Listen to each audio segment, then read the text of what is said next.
Students, in the past few video lectures, we have learned how to, we have found how to calculate force. We have derived equation for force and also how does inertia change corresponding to the applied force. And in this video lecture, we will solve few problems based on Newton's second law, which deals with force. In the question which is displayed on the screen, you have when the forces F1, F2, F3 are acting on a particle of mass m such that F2 and F3 are mutually perpendicular, then the particle remains stationary. If the force F1 is now removed, then find acceleration of the particle. You are supposed to find out acceleration of the particle when these three forces are acting on the particle such that F2 and F3 are mutually perpendicular. F1, F2, F3, all the three forces are acting on same particle and the particle is in the rest position. F2 and F3 are mutually perpendicular to each other. If F1 is now removed, what will be the acceleration of the particle? You should find out acceleration of that particle. In the figure shown, you have mass m. F2 and F3 are the two forces which are perpendicular to each other and angle is mentioned 90 degrees. F1 is acting in the other direction than that of F2 and F3. Overall, all these forces sum up to give 0 because the body is in equilibrium. So I can write clearly F1 bar plus F2 bar plus F3 bar should be equal to 0. Right? Now F1 is equal to minus of F2 bar plus F3 bar. F1 bar is equal to minus of F2 bar plus F3 bar. Now when you are removing this force F1, the resultant will be forces F2 and F3. So you need to now find out acceleration because of that. So if F1 magnitude, like I can write the magnitude of F1 as magnitude of these two. It can be written as minus F2 bar minus F3 bar. Let me F1 is equal to F1 bar is equal to this negative sign, just I am multiplying inside, minus F2 bar minus F3 bar. I want to now find out magnitude of F1. Magnitude of F1 is equal to under root minus F2 whole square plus minus F3 whole square. Minus of minus will become plus F2 F3 into angle between F2 and F3 is 90 degrees, cos 90. Cos 90 is however equal to 0. Therefore, magnitude of F1 is equal to under root F2 square plus F3 square. Now, sum of all the three forces will be equal to 0. So when you are removing this F1, the resultant will be F2 and F3. Resultant of F2 and F3 is F2 square plus F3 square. So simply the magnitude of F1 will be the resultant force acting on this mass m, right? Therefore, acceleration produced is equal to F2 square plus F3 square under root divided by mass m. This is acceleration produced by the body, acceleration produced by these two forces on the body if F1 is being removed. So you can even write A is equal to F1 magnitude divided by mass m, because F1 magnitude is equal to F2 square plus F3 square. So that is the reason why I will be just substituting that F1 magnitude divided by m. That gives you acceleration of that particle. And the direction of acceleration is in the direction of resultant of F2 and F3. So if F1 is being removed in the direction of F2 and F3, the resultant will be in this direction, right? This will be the resultant of F2 and F3. In that direction, the body will be moving. So you can tell that acceleration A bar is upward. The direction of acceleration is upward. Yeah. So we have one more question. A body of mass 8 kg. A body of mass 8 kg is moved by a force F is equal to 3x Newton.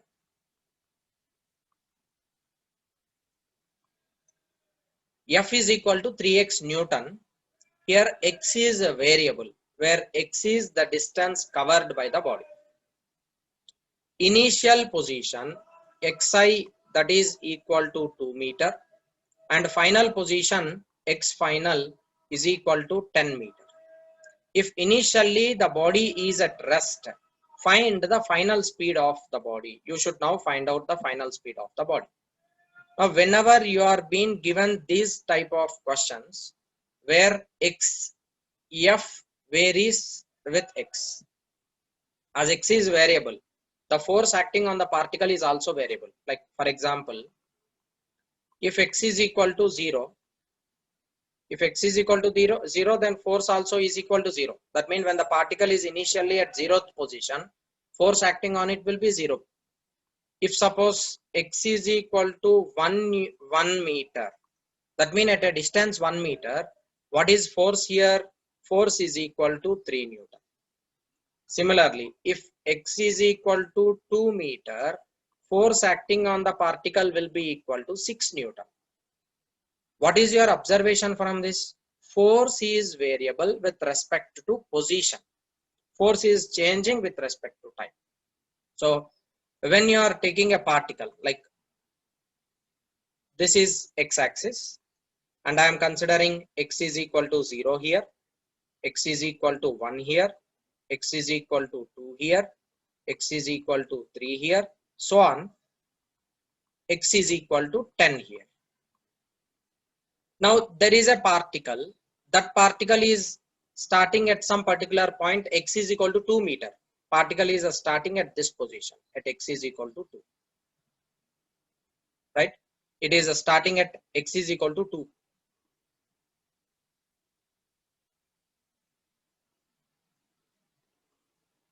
It is starting at this position, x is equal to 2 meter. So at x is equal to 2 meter it starts, and it is coming to this position, x is equal to 10 meter. So this is what initial position xi, and this is the final position where it is finally coming to this position, x is equal to 10 meter. It starts at 2 meter and it is coming to 10 meter. When it is coming from x is equal to 2 to x is equal to 10, the force is variable with respect to position. Check it up, it is given 3x, f is equal to 3x. That means at this initial position, what is force? F will be equal to, x is equal to 2, right? So therefore it becomes 6 Newton. When x is equal to 3, it becomes f is equal to 9 Newton. And when x is equal to 4, it becomes 12 Newton. Like that, when x is equal to 10, the final force when it come here will be 30 Newton. What is happening in this case? X is variable, therefore f is also variable. Whenever we have variable forces, in such case, we will be using the concept of integration and differentiation.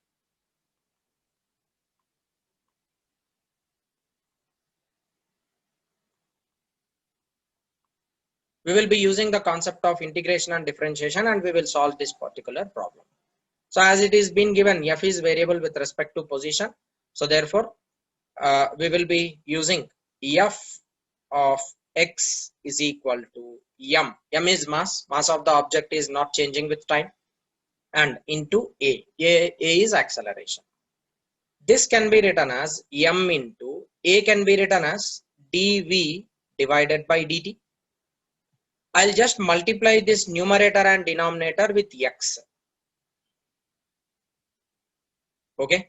So if I multiply numerator and denominator with x, then you will be getting finally f of x is equal to m into dv divided by dx into dx dx divided by dt. This is equal to m into dv by dx into, what is dx by dt? Dx by dt is equal to v. Therefore, f of x into dx is equal to m into v dv. Okay, f of x is already known, that is 3x, and m is mass, v is velocity of the particle. Velocity varies with respect to time. You want to now find out final speed of the body. Initially, particle is starting at the rest position.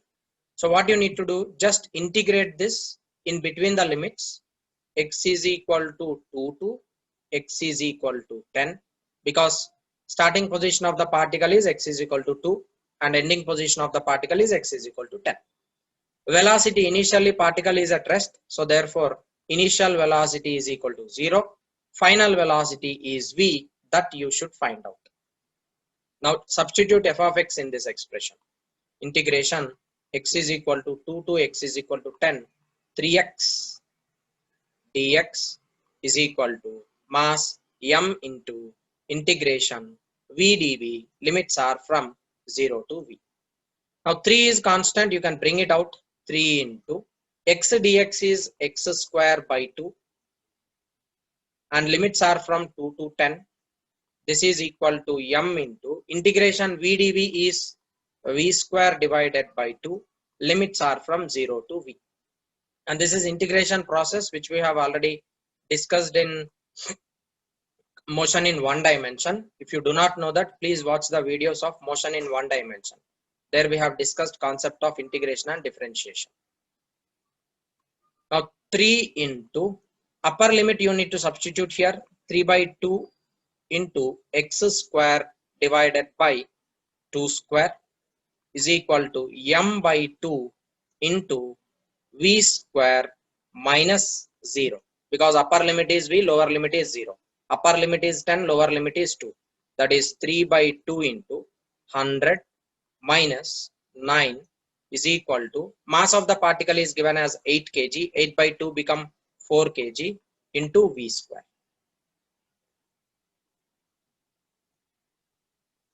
Now this becomes 3 by 2 into 91 divided by 4 is equal to v square, right? Then v will be equal to under root 3 into 91 divided by 2 into 4. This gives you final velocity. V, if you calculate this total, you will be getting a value of 6 meter per second. This is the final velocity obtained by the particle. I'm sorry. So this is 4. This is 4. I'm sorry. So I thought like 3 square 9 I have written, but it is 2 square. 2 square is 4. 100 minus 4, it is 96.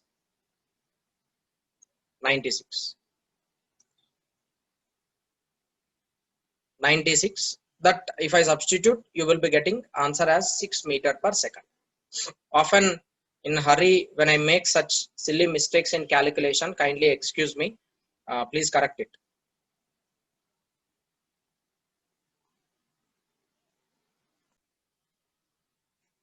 A particle is in the rest position at x is equal to a. Particle is at x is equal to a, and a force is a force of minus b by x square I cap begins to act on the particle. The particle starts its motion towards the origin. Along x-axis, find the velocity of the particle when it reaches a distance x from the origin. So when it is reaching a distance x from the origin, you need to find out velocity of the particle. You should find out velocity of the particle. This is also same model like what we have discussed in the previous question. Force is variable force. It is been given. The direction of force F is equal to B by x square minus I cap. That means the force is acting along negative x-axis. And where is the particle initially? Initially, particle is at A. It is at position A. And as you are acting force along negative x-axis, the particle will be traveling towards the origin along the x-axis. And when it reaches a distance x from the origin, you need to now find out what is the velocity of the particle. So let me take this is x-axis. And I choose this point as origin. This point I am considering it as origin. Initially, where is the particle? Particle is at position x is equal to, this is x is equal to 0. And this is x is equal to A. The particle is at this position. So particle is initially at position x is equal to A. Right? This is the particle. Upon this particle, there is a force which is acting along negative x-axis. So this force is minus B by x square I cap. It is traveling along negative. This is minus I and this is plus I. Is it not? Force is acting along negative x-axis. So that's the reason why force is directed towards the origin from x is equal to A. Now, as you are continuously acting this particle would travel towards the origin, and even it can go to negative x-axis also. What you are asked to find is when it is reaching a distance x from the origin. So from the origin, when it is reaching some distance x, what will be its velocity? You are now supposed to find out. So when you are acting force upon this particle will be traveling along negative x-axis at some particular position x from the origin. What is the final velocity? You are supposed to find that in this question. So what is given to you in the problem? F is equal to minus B by x square. Just I am taking only magnitude. Don't take I here. Don't take I, because I represents it is vector which is acting along negative x-axis. So F is equal to minus B by x square. But what is F? F is equal to MA. This gives you MA is equal to minus B by x square. And what is A? A can be written as dV by dt. So M into dV by dt is equal to minus B by x square. But I am just multiplying this left hand side with dx in the numerator and denominator. So it can be written as M into dV by dt into dx by dx, that is equal to minus B by x square. Okay. Now after this, you will be just writing this as M into dV divided by dx into dx by dt is equal to V is minus B by x square. Bring x square terms one side, x terms one side and V terms one side. So this is M V dV is equal to minus B by x square into dx. Okay. Now you need to go for integration and differentiation because this is variable. So I will be integrating this. So x is, where is the starting point of particle? It is at x is equal to A. So lower limit will be A, upper limit will be x. Next, particle is starting its motion. So initially we can consider the particle's velocity as 0. Let us consider that it is starting from rest position, and it is mentioned also. Particle is at rest at x is equal to A. So initial velocity will be 0. Final velocity, let me consider it as V. We need to find out that V. Just integrate this. M into integration V dV is V square divided by 2. Limits are from 0 to V is equal to minus B is constant. This is 1 by x square. I can write it as integration. Limits are from A to x, x power minus 2 dx. So this gives you minus b into integration a x. X power minus 2 is x power minus 2 integration. You can just write it like this. X power minus 2 plus 1 divided by minus 2 plus 1. Integration limits are from a to x.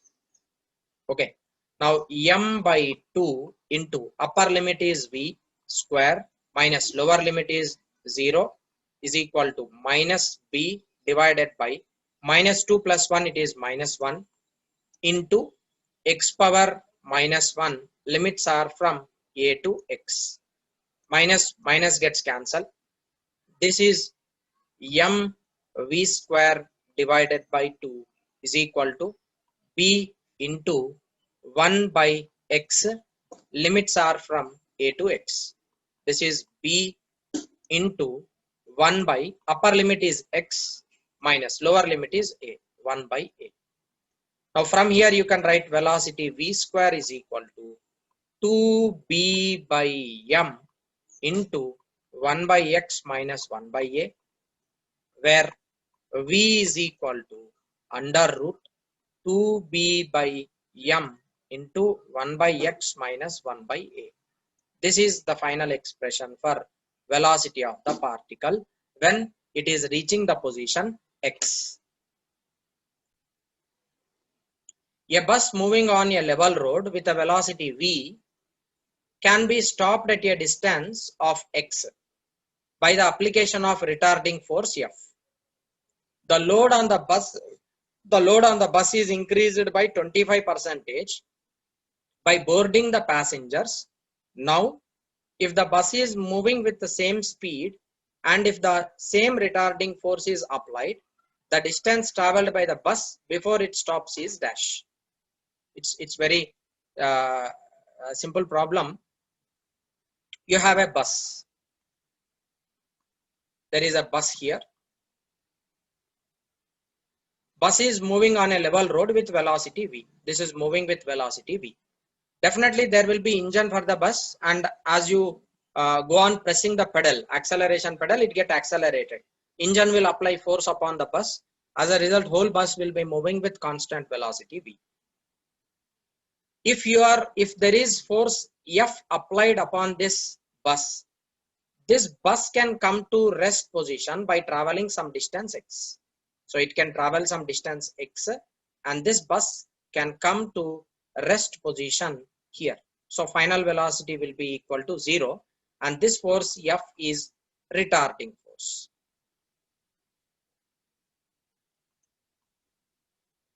So retarding force decreases the velocity, accelerating force increase the velocity. Accelerating force increase velocity, retarding force decrease velocity. So as velocity is tending to 0 finally. Now what has been done? 25% of the bus mass is been increased. So now we are increasing mass of this bus. So previously let it mass be m.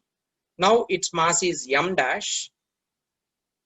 25% has been increased, and this is moving with the same speed v. And same force is applied upon this also.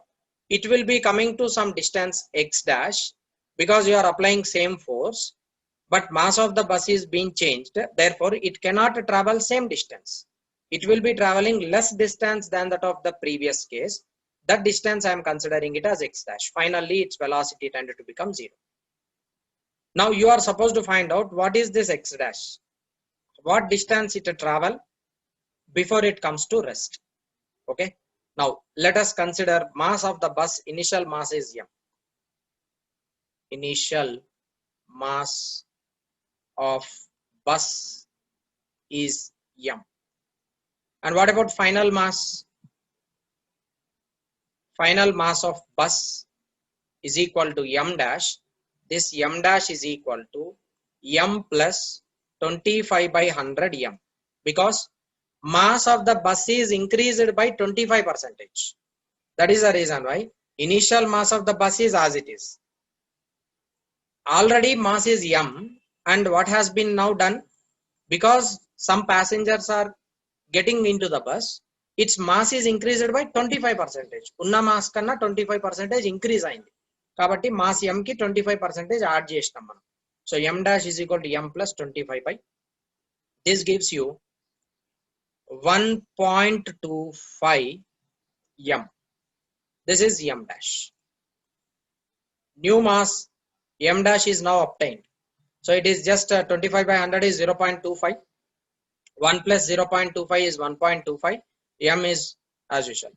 This is new mass, right? As we know, final velocity of the bus, it is tending to 0, right? Final velocity is tending to 0. We have equation v square minus u square is equal to 2as. Okay. Now in the first case, what is final velocity? 0 minus what is initial velocity? V square is equal to 2 times. Acceleration you do not know. Acceleration I am considering it as f divided by m. And what is distance traveled here? X. Let me take this as equation number 1. This is in without loading. This is without loading. After loading, what would happen? After loading, final velocity becomes 0 because it is coming to rest even. Minus initial velocity is the same as that of the previous case. This is equal to 2 times. Force is the same, but what is now mass? Mass has been increased to 1.25 m, and the new distance which is traveled is x dash. Let me take this as equation number 2. This is with loading. Okay. Now take ratio of these two. V square gets cancelled, negative sign gets cancelled, 2 and 2 gets cancelled, f and f gets cancelled, m and m gets cancelled. What is left over there? X by 1 divided by x dash divided by 1.25 is equal to 1. This gives you x is equal to x dash divided by 1.25, or x dash is equal to, I'm sorry, I have made some mistake here. This can be simply written as x by 1 into 1.25 divided by x dash is equal to 1. This gives you x dash is equal to 1.25 times that of x.